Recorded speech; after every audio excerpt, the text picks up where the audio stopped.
Fala, querida igreja, a paz do Senhor Jesus Cristo. No último culto de quarta-feira, nós meditamos no livro do profeta Abacuque.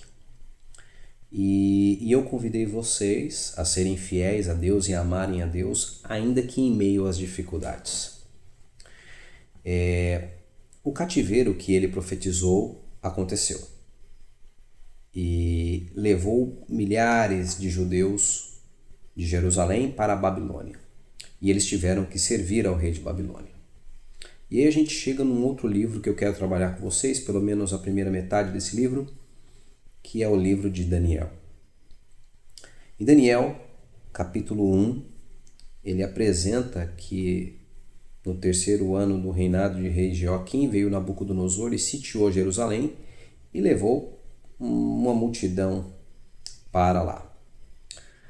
Só que é interessante que nessa multidão ele levou alguns jovens, na realidade adolescentes.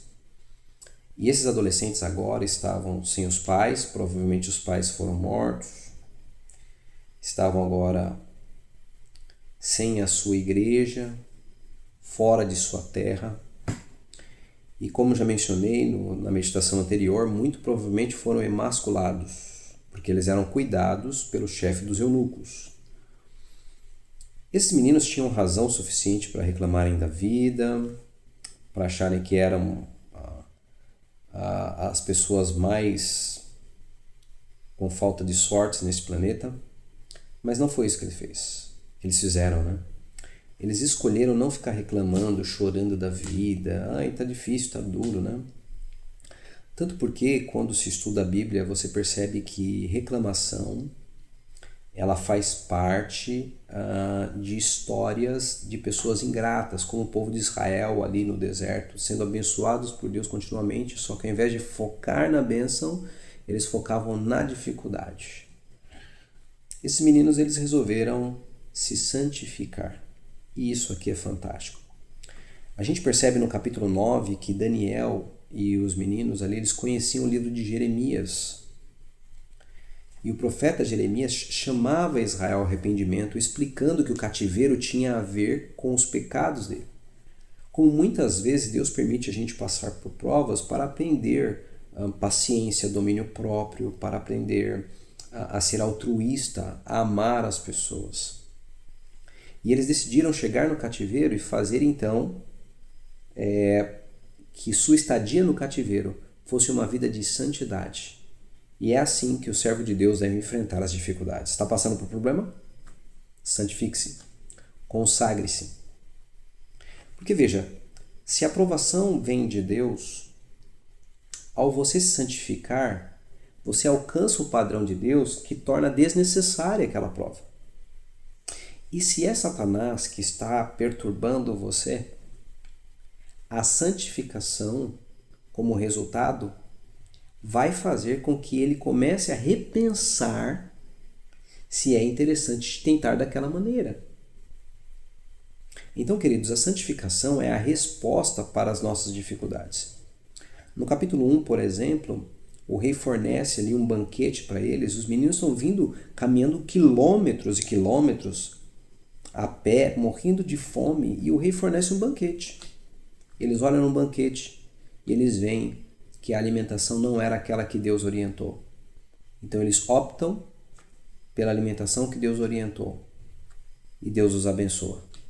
Eles se tornam mais saudáveis porque escolheram se santificar e melhores que os outros.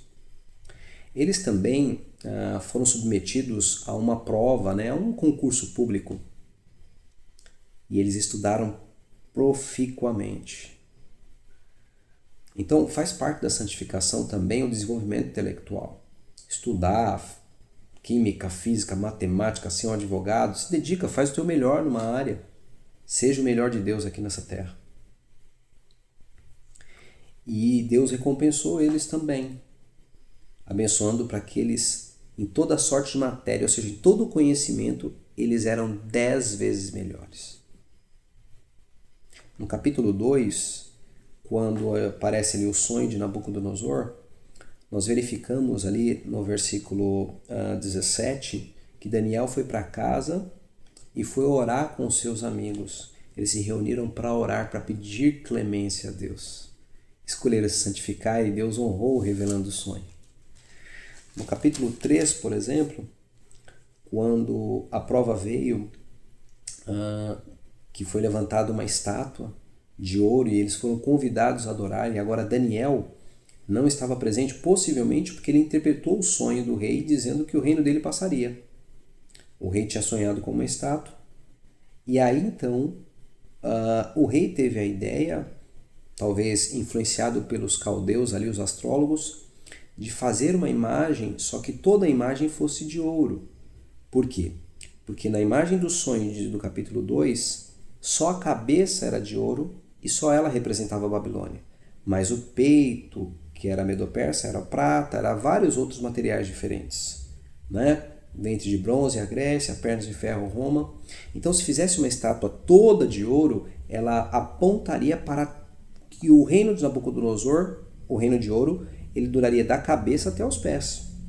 Então, eles fizeram um ecumenismo, um culto geral, para que na religião única não tivesse necessidade de ter guerras entre povos, porque as guerras eram guerras entre o meu Deus e o seu Deus.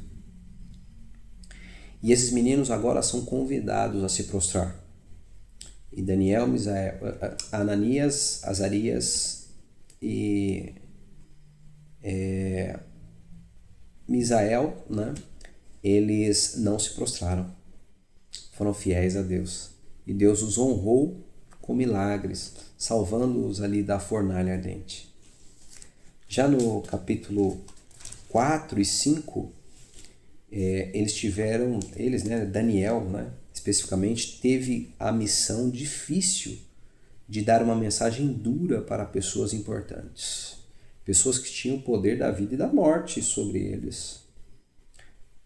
E a gente percebe que no capítulo 4 o Nabucodonosor provavelmente foi salvo, e no capítulo 5 provavelmente o Belsassar foi perdido, né? Então, nem sempre as mensagens dos servos de Deus surtirão efeito salvífico, né? Mas a gente tem que pregar para todos. E ele teve a hombridade de pregar o evangelho, assim como você precisa ter também. No capítulo 6 foi feito um decreto de morte para que as pessoas não orassem e não adorassem nenhum outro Deus. E Daniel preferiu morrer, mas ele não ia ficar sem orar. Bem, Deus honrou esses meninos com milagres a cada capítulo por conta de sua fidelidade.